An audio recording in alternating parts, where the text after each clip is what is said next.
Don't make bad food at a family gathering. Timothy, just taking one bite of the meal and knocked the dish off the table onto the ground, his angry voice echoing throughout the room. All the relatives gathered there were taken aback and stared at him in shock. I've never seen anyone throw food like that. I'm sure everyone was feeling the same way. Hey, what are you doing? It's your fault, isn't it? Even though you're a housewife, you're making such lousy food at a time like this. Who could eat this? Timothy sneered disdainfully. I looked at him with pity and said, I didn't make it.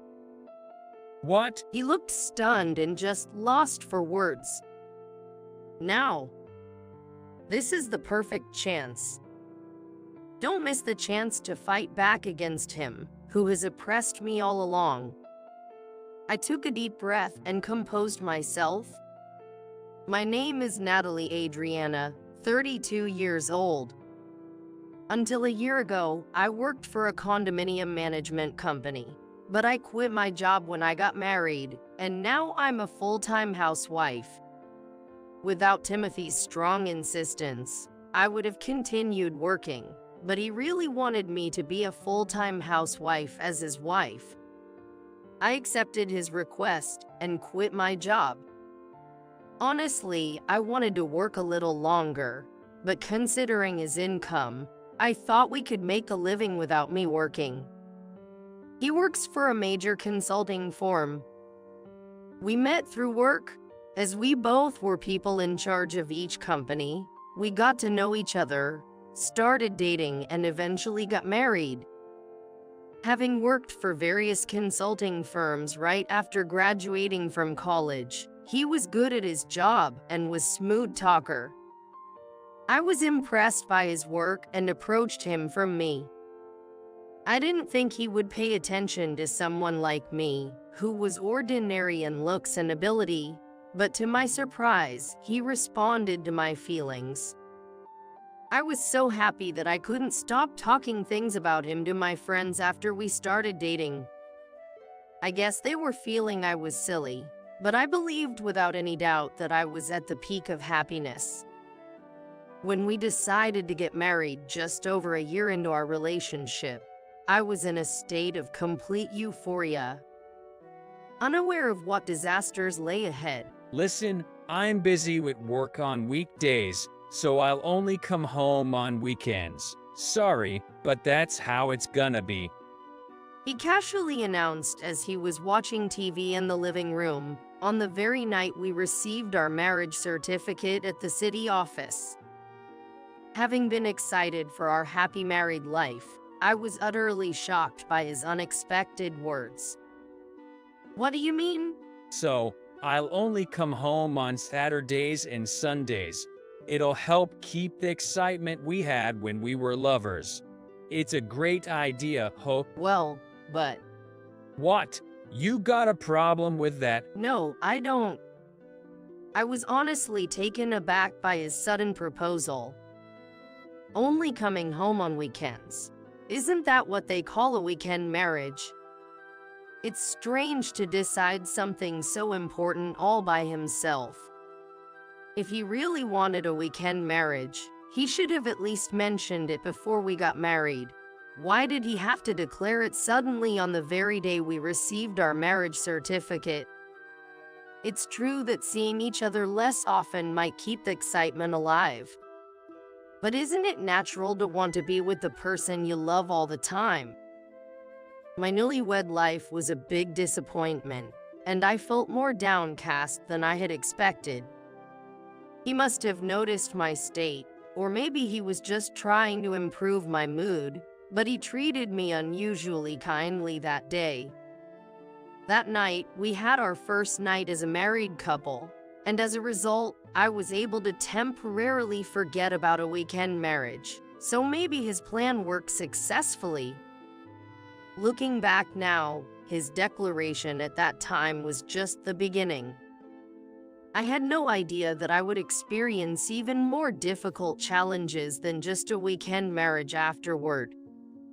2 months into our marriage, just as he had announced beforehand. He only came home on weekends. As a housewife, I wanted to cook dinner to my husband, who came home tired every day, but my enthusiasm quickly faded. Even on weekends when he came home, sometimes he would eat out by himself. So, he has hardly ever tasted anything I've made. I have been subtly suggesting for a while, asking should we stop this weekend marriage. But he has been pushing my opinions aside, saying arrogantly, you're just a housewife. How dare you go against me? As if he were the most important person in this household. It's true that I am a housewife, but that's what he wanted. I now realize that he made me quit my job could have control over our domestic life. He led me not to resist his orders by making me financially dependent on him. That must have been his plan all along. At night, when I got into bed, tears of frustration welled up. How did this come about? I just wanted to have a happy married life. It's too late to lament now. I have no choice but to patiently wait until he changes his mind. I felt like I had been thrown into a tunnel. I could not see the light at the end and was filled with anxiety. As we entered the 3rd month of our marriage, he started coming home only occasionally, even on weekends. This is not what we agreed upon. Is there any point in being married when we hardly ever see each other? Honey, can't we talk about our life together again? I mustered up the courage to ask him again on a Friday evening. Timothy smelled of alcohol. Maybe he had been drinking with his coworkers. At the same time, I smelled a sweet scent like jasmine filled the air. I was taken aback. No, it couldn't be. I've told you countless times already. I have no intention of coming back now. Even though he was drunk, he continued to assert his position as usual. But things have changed from our initial agreement. You said we'd spend weekends together. What about now? You don't come back on weekends anymore, do you? Besides, I wasn't really satisfied with it from the beginning. When I said that, his face turned red. I realized right away that he got upset. How many times do I have to tell you? I absolutely won't compromise. Seriously, why do you keep complaining so much? Maybe you should understand your place for once. His attitude had changed drastically from before we got married, and he didn't seem to care about me at all. That made me sad beyond anger. Why did he even bother marrying me? I couldn't bear it any longer, so when I heard the sound of Timothy, who retreated to his own room, got out from his room and entered the bath, I crawled out from my bed and sneaked into his room. I didn't want to do something like this, but I couldn't stand being at his mercy any longer. I desperately searched his room for evidence, hoping to find something. And then, for the next few months, we continued to practically live apart, just as before. I stopped saying anything to him, who hardly ever came home. There was something else that bothered me more, so I decided to live quietly for now. Then, one day, my phone received a call. It was from Timothy's mother. I hadn't seen her since I met her to meet his parents when we got married. I wondered what she wanted all of a sudden and picked up the phone. Hello? Natalie. It's me. Oh, hello. How are you doing? In the background, I could hear a noisy crowd, as if she were at a supermarket or something. It's almost Christmas. Are you two coming, right? All the relatives will get together, so I want you to join us too, Natalie. Oh, you're talking about Christmas. Yes, I'd be happy to come, but I suspected that she might know something about Timothy, so I decided to ask her a question. Have you talked to Timothy recently? Timothy. Oh, I've talked to him many times. I've been contacting him a lot because I was worried about him since he finally got married. But it seems like his married life is going well. What? I was puzzled what she was saying. His married life is going well. Is that what Timothy told her? What part of this weekend marriage is going well? However, it clicked after a moment of thought. He must be deliberately lying to her, saying that our married life was going smoothly. She is the type to worry about her son for everything, which can be described as caring or overprotective, depending on how you look at it. Even though I've only met her once, it was clear how she doted on her son from the conversation during our first meeting. No offense, but I think what Timothy told you is all lies, actually. I told her that he had declared from the beginning of our marriage that he would only come home on weekends. And recently, even on weekends, we hardly ever saw each other. What are you talking about, Natalie? Timothy would never do such a thing. Are you trying to deceive me with lies? Who do you think you are? She responded with anger to my confession, raising her voice on the other end of the phone. I sighed. I knew she was someone like this. She only believes her son's words. She never doubts that he might be lying. If anyone says something negative about him, even if it's his wife, she'll attack her thoroughly. That's how she operates. I'm not lying. If you're concerned, I can record the inside of the house for a month and show it to you. But she refused, saying, "You don't need to do such embarrassing things. You're the worst daughter-in-law." She hung up without believing me at all. I had a feeling that it would turn out like this. My Phil is a taciturn person, so I don't know what he thinks of me. But my Mill probably thinks of me as nothing more than a convenient marriage partner for Timothy. Once I understood that, I felt tired of continuing my marriage with Timothy like this, and I decided to put my plan into action, which I had been thinking about for a while. The day of action would be the Christmas, the day when Timothy's relatives would gather at his parents' house. I didn't know what would happen, but I would do everything I could. Quietly in my heart, I burned with determination. Christmas arrived, and as promised, Timothy and I headed to his parents' house. When we left the house, I contacted someone. Timothy, who knew nothing about it, reluctantly prepared and left our house, saying, such a hassle to go meet my relatives." When we arrived at his parents' house, his uncles, aunts, and cousins, as well as his parents, were gathered. And there was a woman who appeared to be a housekeeper preparing food in the kitchen. The housekeeper, wearing glasses and a mask, did not join our conversation and simply carried out her work. With so many people, I couldn't sort out who was who in my head. Oh, Natalie. Welcome to our home. Although my Mill welcomed me with a smile, but her eyes weren't smiling. She seemed to have lost all trust in me since our previous phone call. I forced a smile and greeted her with Merry Christmas. After that, I didn't exchange any more words with her, and the preparations for the meal continued. I was also helping prepare various things in the kitchen. My Phil remained silent as usual, sitting on the sofa and reading a newspaper.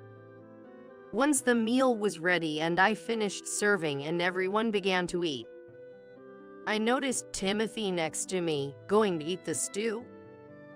I was about to eat my meal as well, feeling hungry. Hey, how could you make such terrible food like this for a family gathering? There was a loud crash of a breaking dish, and everyone was startled by the sudden sound. Timothy, who had only taken one bite of the meal that had been served, made a loud angry noise throughout the room. Everyone gathered there looked at him in shock. I've never seen anyone throw food on the floor before. I'm sure everyone felt the same way. Hey, what are you doing? It's your fault, isn't it? You're a housewife, and you make such lousy meal at a time like this. Who could eat something like this? He sneered at me. I gave him a pitying look and said, "But I didn't make it." Huh? He looked stunned and just lost for words. Now's the time. Now is the perfect chance. I can't miss this chance to fight back against him, who has oppressed me all along. I took a deep breath and composed myself. What are you talking about? You were in the kitchen preparing the meal just now. Timothy mocked me, looking at me with a face like I don't understand. That's true. I was in the kitchen, but the housekeeper was there too, right? I was just preparing tableware. The one who made the meal was the housekeeper, right? I glanced at the housekeeper, who was supposed to be resting in the back room. She had come out unnoticed, and all the relatives looked stunned. Yes, that's correct. See, by the way, this housekeeper, I was the one who hired her. Let me introduce her to you. She's my mother. The housekeeper, or rather, my mother, took off her glasses and mask. Seeing her face, both Timothy and his parents were taken aback. They, of course, knew my mother's face, so they must have been surprised, wondering why she was here. Wait, weren't you the housekeeper Timothy hired? I didn't know. There's no way I'd prepare anything like that. It seemed that my mill had thought Timothy had hired the housekeeper, and she was trembling with shock. Timothy, you know what my mother does, right? She works at a high-class restaurant and makes delicious meals every day. But today, I had her made a home-cooked meal with a light taste. I wonder why you thought I made it. Well, it's because you were in the kitchen until just now. Timothy raised his voice, irritated by my question. Indeed, it might be natural to think that I, who had been in the kitchen, had prepared the meal with my mother. However, Timothy, who hardly ever ate my cooking, didn't know. My cooking is often strongly seasoned, unlike the meal my mother prepared today, which is lightly seasoned. I prefer strong flavors, so I use plenty of seasoning. That might be true, but the main reason is that you've hardly ever eaten my cooking. What? What does that mean? Everyone present, except for Timothy, looked at me with wide eyes, not understanding. Timothy turned pale and froze in shock. I had decided to reveal his dishonesty here and now. On the day Timothy and I received our marriage certification, he declared to me, "I won't come home on weekdays. We'll only spend time together on weekends. It's what they call a weekend marriage." He didn't mention anything like that before we got married. I was shocked. I couldn't accept it, but every time I tried to oppose or discuss it, he insisted on, "Don't defy me, you're just a housewife." He wouldn't listen to my opinion. As the truth of our married life unfolded one after another, the relatives looked shocked. Especially my mill yelled at me, as if she wanted to say not that lie again. That can't be true. Are you still saying such things? Timothy always reports to me that you guys are living happily together.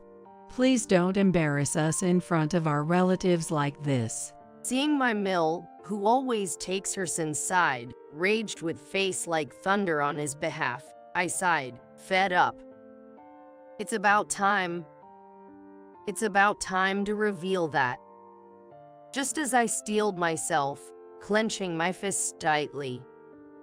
"Timothy, are you here?" A voice of an unfamiliar woman came from the entrance, making all the relatives startled. At the same time as one relative said, "What's that?" the living room door opened, and a woman peered in. She was about 20 years old, wearing a short skirt, bright red nail polish, with glossy hair. She looked around at the many people in the living room, then opened her eyes wide and said, "Huh," in a dumbfounded voice. Timothy, what's going on? The woman, who called out Timothy in a sweet, cajoling tone, looked around in confusion, wondering what was happening. Everyone except me seemed unable to grasp the situation. Myler, why are you here? Timothy's mistress, Mila, shrugged with an even more bewildered expression at Timothy's surprise. Why? Because you called me here. You said you wanted to introduce me to your parents as your fiancé. What? When did I ever say that? It was 2 weeks ago. Don't you remember? When she showed Timothy the message exchange between them, he was taken aback. I never sent this. Huh? Then who sent it? As the two of them argued with each other, I took a step forward. "Nice to meet you. I'm Timothy's wife. I'm the one who invited you here today. I'm sorry, Timothy, but I sent the message without telling you." What? What? Both of them were dumbfounded at the same time. Yes. In fact, ever since I received a phone call from my mill inviting us for Christmas, I had been waiting for the right moment to strike back at Timothy. And 2 weeks ago, while he was taking a bath late at night, I sneaked out of the bedroom and grabbed his smartphone. Seeing his frequent contact with Mila, it was obvious she was his mistress. To catch Timothy and Mila red-handed, I had lied and lured her here today. The relatives who heard our conversation began to buzz. My in-laws' faces turned pale. I had a feeling something was strange. Why did he start living a life where he only comes home on weekends right after marrying me? I wondered if there was any point in getting married if we hardly ever saw each other, even though we were married. I thought if he really loved me, he wouldn't live like this. That's because I'm busy with work. I've told you many times. Even at this point, he still tried to resist. I sighed deeply, fed up with him. Work? Well, at first, I believed that. But then, when you came home at night, I smelled like perfume on you. I thought there was something fishy and decided to investigate. What? What do you mean by investigate? He suddenly started to shiver. I took out the infidelity investigation report from the detective agency that I had hidden in my bag and thrust it in front of Timothy and the woman. I had suspected his infidelity and had recently hired a detective agency to investigate. The evidence of his infidelity was quickly found, and that's how I had gathered a large amount of evidence. The relationship started 5 years ago. At that time, Mila was only 15 years old. You picked her up on the street and started dating her. But of course, you couldn't marry a child like her. Besides, she is currently working for a hostess club. So, you didn't think your parents would approve. But you had felt pressured by your parents to get married soon. So, you caught a safe woman like me and got married to shut them up. And then, you continued the relationship with her in secret. Sooner or later, you were planning to divorce me, citing the excuse like you were busy with work or something, and marry her, right? I exposed their infidelity by piecing together the information I had learned from the detective agency's report and the contents of Timothy and Mila's messages. What are you talking about? Timothy would never. My mill, who was trying to support Timothy, seemed unable to say anything more in the face of the evidence I presented and felt deflated in defeat. Timothy and Mila looked at each other, trembling. Then Timothy spoke up. This is unfair. You're using such dirty tactics to discredit us. That's despicable. His words filled me with so much anger that I felt like my blood vessels were about to burst, and I yelled, "Unfair? What are you talking about? The unfair one is you, who, right after marrying me, stopped coming home on weekdays. You approached me while you had someone else, used me, and now blamed me while shutting your eyes to what you did to me. You've been just waiting for me to get fed up and initiate a divorce, weren't you? But too bad. Of course, I'll divorce you, but you'll pay alimony properly. And you too, Mila." I glared at Timothy and Mila with the most intimidating look I've ever given. Oh, why me? I don't have any money. Please, I beg you. I was run. So, please spare me just the alimony. I glared at the two again, who were begging for mercy now, and shouted, "Just get out of here right now." They, upon hearing my scream, finally let out a cry and left the house. I apologize for the disturbance, everyone. As I stood tall and apologized sincerely, a collective sigh escaped from among the relatives. Everyone was stunned by Timothy's actions, at a loss for words. Natalie, I don't know what to say. My Mill, who had believed Timothy and criticized me, looked awkward as she looked down. I left my in-laws' house together with my mother, who had been pretending to be a housekeeper.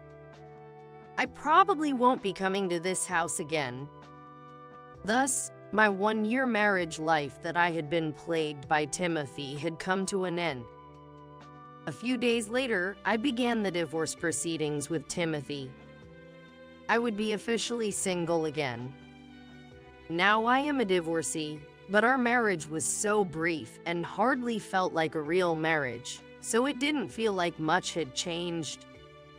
Since we were living in a rented apartment, I managed to get rid of Timothy by asking him to leave. After that, he did pay me the alimony that I had demanded, but apparently he didn't have enough savings, so he asked his relatives to lend him some. Despite working for a prestigious company, he had no money because he had been lavishing expensive brand bags and clothes on his mistress. However, they, who had witnessed the Christmas incident, would never lend him any money. Having no choice, he ended up taking out a loan from the bank. His mistress did the same, taking out a loan to pay the alimony. Both of them were now struggling with repaying their loans. It forced them to postpone their plan to get married. At least until they pay off their debts, both sets of parents are adamant that they shouldn't get married. I suppose Timothy's parents, in particular, had enough of getting entangled in their troubles. They deserve to struggle to repay their debts. Compared to the 1 year of suffering I had endured, it was easy for them. Just to earn money and pay it back, I thought, like somebody else's business. On the other hand, I returned to my previous job at a condominium management company and am now enjoying my work. It's much better for my mental health than staying holed up at home. If I ever decide to marry again, I've quietly resolved to choose someone who would be okay with both of us working.